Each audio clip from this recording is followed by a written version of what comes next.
तो ये surprise news है इंडियन एजुकेशन सिस्टम की तरफ से। कल 29 जुलाई को नेशनल एजुकेशन सिस्टम जो पॉलिसी है पूरी की पूरी चेंज कर दी। लिटरली आफ्टर 34 ईयर्स के बाद मतलब ये पूरी की पूरी एजुकेशन सिस्टम चेंज होगी इंडिया के अंदर, एंड इसकी काफ़ी सारी ज़रूरत भी थी। इंडिया के अंदर हर एक इंसान को पता था कि एजुकेशन सिस्टम चेंज करने की काफ़ी ज़रूरत है। गवर्नमेंट ने डिसीजन लिया and it was a surprise move from government की मतलब पूरी की पूरी एजुकेशन सिस्टम को ही मतलब चेंज करने का समय आ गया। एंड ये काफ़ी पहले करना चाहिए था, बट आगे ने आज भी किया तो ये काफ़ी बड़ा चेंजेस ला सकते हैं हमारे पूरी की पूरी एजुकेशन सिस्टम में। आपको वीडियो के अंदर मैं कुछ क्विक हाइलाइट्स दूंगा कि एजुकेशन सिस्टम में एग्जैक्टली क्या मेजर रिफॉर्म्स आए हैं। वैसे तो मतलब पूरी की पूरी एजुकेशन सिस्टम ही बदल दी है, बट मैं आपको कुछ मेजर पॉइंट्स बताऊंगा कि जो हम सब लोग को पता होना चाहिए एजुकेशन सिस्टम में एग्जैक्टली क्या चेंजेस कर दिए। ये एजुकेशन सिस्टम को पूरा कैसे चेंज करना है, क्या करना है कि नहीं करना है, इसके लिए सेंट्रल गवर्नमेंट ने 2 कमेटी सेट की थी इंडिया के अंदर। तो आफ्टर 2 कमेटी सेट करने के बाद एजुकेशन बोर्ड सिर्फ यहाँ तक ही नहीं रुका।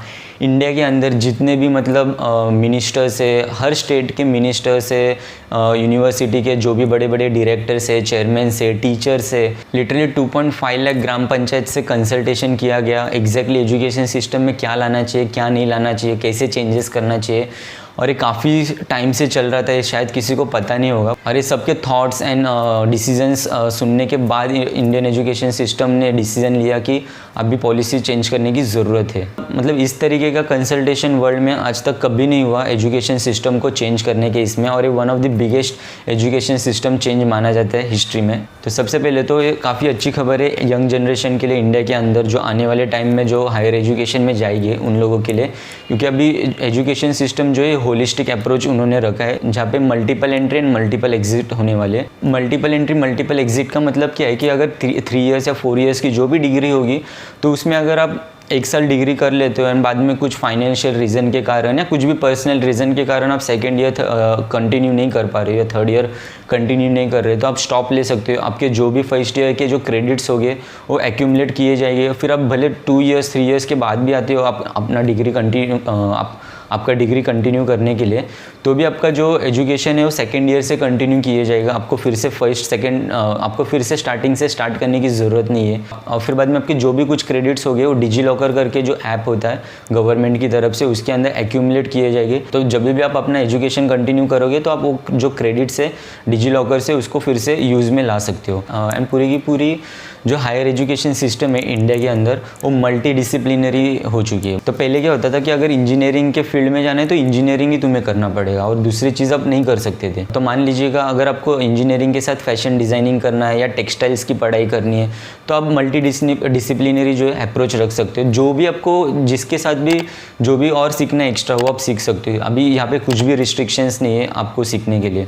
तो अब मतलब हर क्योंकि क्या होता है ना, हम कभी कभी मेडिकल की पढ़ाई करते हैं, इंजीनियरिंग की पढ़ाई करते हैं, कॉमर्स की पढ़ाई करते हैं, बट उसके साथ हमें कुछ और भी इंटरेस्ट रहता है जो हमें पढ़ना होता है, बट हम नहीं पढ़ पाते बिकॉज हम लोग ने एक ही पाथ चूज़ किया तो हम लोग को लगता है कि हम वही चीज़ अभी करना पड़ेगा। तो सबसे बेस्ट जो मेजर रिफॉर्म मुझे लगता है कि मल्टीडिसिप्लिनरी जो इन्होंने लाया है एजुकेशन सिस्टम में, ये सबसे वन ऑफ द बेस्ट है। बिकॉज जो तुम्हें पढ़ने हो पढ़ो, उसमें कुछ हार्ड एंड फास्ट रूल नहीं है कि ये चीज़ पढ़ रहे हो कॉमर्स तो कॉमर्स के साथ आप इंजीनियरिंग नहीं पढ़ सकते हो या इंजीनियरिंग के साथ आप फैशन डिज़ाइनिंग नहीं कर सकते हो या टेक्सटाइल्स नहीं पढ़ सकते हो। जो भी तुम्हारे दिमाग में आ रहे कुछ भी किसके साथ भी आप ब्लेंड कर सकते हो, पढ़ाई कर सकते हो। एंड हायर एजुकेशन के साथ इन्होंने Indian knowledge system, culture, values जो है हमारे लैंग्वेजेस इंडिया के अंदर अलग अलग, उसके ऊपर भी इन्होंने फोकस किया है। तो इसके साथ साथ जो ट्रेडिशनल आर्ट्स है हायर एजुकेशन सिस्टम में इसको भी प्रमोट करने के लिए कहा है, जहाँ पे मतलब एग्जाम्पल क्राफ्ट वगैरह थे। उसमें क्या होता है ना कि हम मॉडर्नाइजेशन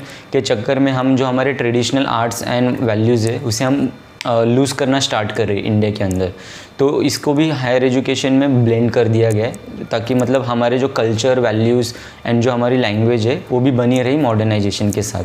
तो ये काफ़ी अच्छा मूव है देखा जाएगा तो, बिकॉज यही सारी चीज़ों की ज़रूरत थी इंडिया के अंदर एजुकेशन सिस्टम में जो चेंजेस लाना था।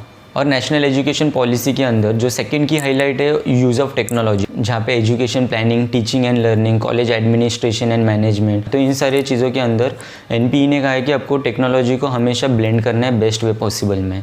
फिर जो दिव्यांग हैंडीकैप लोग जो है उन लोगों के लिए फ्रेंडली सॉफ्टवेयर बनाने के लिए कहा है उन पर्टिकुलर स्कूल कॉलेजेस को। फिर ई लर्निंग जो कंटेंट है उसको स्टेट वाइज रीजनल लैंग्वेजेस में इंक्लूड करने के लिए कहा है। जैसे कि अभी जो ई लर्निंग है वो नॉर्मली हिंदी या इंग्लिश में ही किया जाता है, बट अभी इसके अंदर कुछ मेजर लैंग्वेजेस जो है उसको जो ई लर्निंग कंटेंट के अंदर जो इंक्लूड करने के लिए जो कहा है वो मराठी, फिर बाद में हिंदी, गुजराती, मलयालम, तमिल, कन्नड़ा, ऐसे कुछ जो लैंग्वेजेस है उसको इसके अंदर इंक्लूड करने के लिए कहा है। फिर वर्चुअल लैब्स मैंडेटरी किया गया एजुकेशन सिस्टम के अंदर सेटअप करने के लिए। और इन सारी चीज़ों को देखने के लिए NETF फॉर्म किया गया है, नेशनल एजुकेशनल टेक्नोलॉजी फोरम। तो जो भी कुछ डाउट्स हो गए या जो भी कुछ हेल्प चाहिए रहेगी स्कूल कॉलेजेस को डायरेक्टली यहाँ पे कॉन्टैक्ट कर सकते हैं NETF में। तो स्कूल एजुकेशन सिस्टम के अंदर मेजर रिफॉर्म्स क्या लाए गए अभी मैं उसके बारे में बताता हूँ। यहाँ पे 5+3+3+4 का सिस्टम इंट्रोड्यूस किया गया है। 3rd स्टैंडर्ड से लेकर 5th स्टैंडर्ड तक आता है, तो ये तो खेल कूदने का एज होगा। तो यहाँ पे बेसिक प्रिपरेटरी लर्निंग के ऊपर ध्यान दिया जाएगा। तो अगला आता है 6th स्टैंडर्ड से लेकर 8th स्टैंडर्ड तक। तो यहाँ पे जो असली चेंजेस स्टार्ट हो जाएंगे एजुकेशन सिस्टम के अंदर, जो मेजर रिफॉर्म्स उन्होंने लाए हैं। तो यहाँ पे गवर्नमेंट ने 6th स्टैंडर्ड के बाद से मैंडेटरी किया गया है, हर बच्चे को कोडिंग आना चाहिए 6th स्टैंडर्ड के बाद से।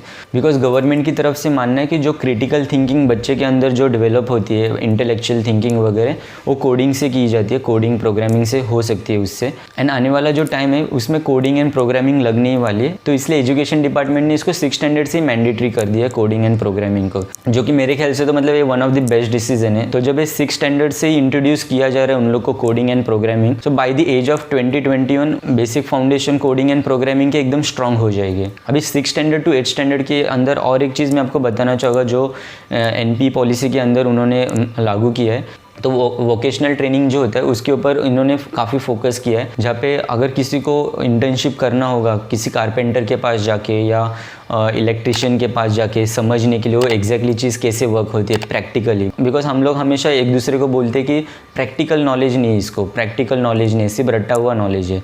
तो इसलिए वोकेशनल ट्रेनिंग को भी इंट्रोड्यूस किया गया है, जहाँ पे आप 1 मंथ की इंटर्नशिप कर सकते हो कारपेंट्री के पास जाके, इलेक्ट्रिशियन के पास जाके, जहाँ पे भी आपको जाना है तो आप इस एज से आप इंटर्नशिप करना स्टार्ट कर सकते हो। बिकॉज आज तक क्या होता था कि जब तुम्हारा पूरा एजुकेशन ग्रेजुएशन वगैरह होने के बाद फिर तुम लोग इंटर्नशिप के बारे में सोचते थे, उसमें भी काफ़ी सारे लोग करते ही नहीं थे इंटर्नशिप। तो इसलिए अभी गवर्नमेंट ने 6th स्टैंडर्ड से इंटर्नशिप मैंडेटरी किया गया, बिकॉज प्रैक्टिकल नॉलेज काफ़ी इंपॉर्टेंट है रेदर देन रटा हुआ नॉलेज। और ये हर किसी को पता है कि रटा हुआ नॉलेज आगे काम भी नहीं आता, और जब हम रियल लाइफ सिचुएशन फेस करते हैं तो वहाँ पे सब प्रैक्टिकल चीज़ें आती है जो हम लोगों ने कभी बचपन से लेके पूरे एजुकेशन सिस्टम होने तक कभी देखे ही नहीं रहते, सिर्फ हम रटना ही करते। तो ये जो 6th standard to 8th standard का जो टाइम होगा, तो more than education of theory language, यहाँ पे प्रैक्टिकल चीज़ों के ऊपर ज़्यादा इम्प्लीमेंटेशन एंड फोकस किया गया गवर्नमेंट की तरफ से।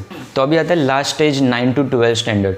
8th स्टैंडर्ड तक तो बचपन से लेके 8th स्टैंडर्ड तक काफ़ी सारी प्रैक्टिकल चीज़ों के साथ इन लोग का हाथ अभी चल चुका है। तो सेम वे में जब आप 9th स्टैंडर्ड में जाओगे तो 9th स्टैंडर्ड से लेकर 12th स्टैंडर्ड में आप कोई भी फील्ड को चूज़ कर सकते हैं। फॉर एग्जांपल अगर आपको फिजिक्स के साथ अगर बेकरी कॉन्फेक्शनरी पढ़ना है तो आप वो भी पढ़ाई कर सकते हो इसके साथ। फिर वैसे ही केमिस्ट्री के साथ अगर आपको डांस सीखना है तो डांस सीख सकते हो।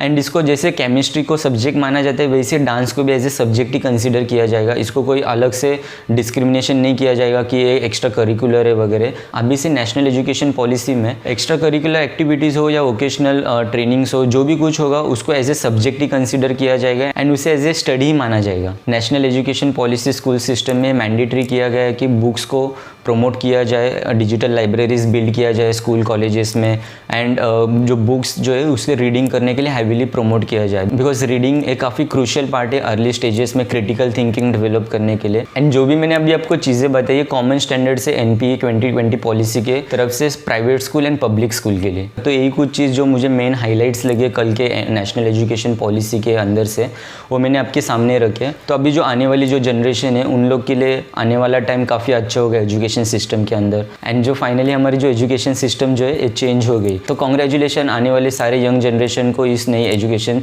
पॉलिसी के अंदर। तो अगर आपको ये वीडियो पसंद आई तो इसे लाइक कीजिए, सब्सक्राइब कीजिए एंड शेयर कीजिए मैक्सिमम लोगों के पास, ताकि उन्हें भी ये नई पॉलिसी क्या है वो समझ में आ जाए। Till then stay safe and Jai Hind.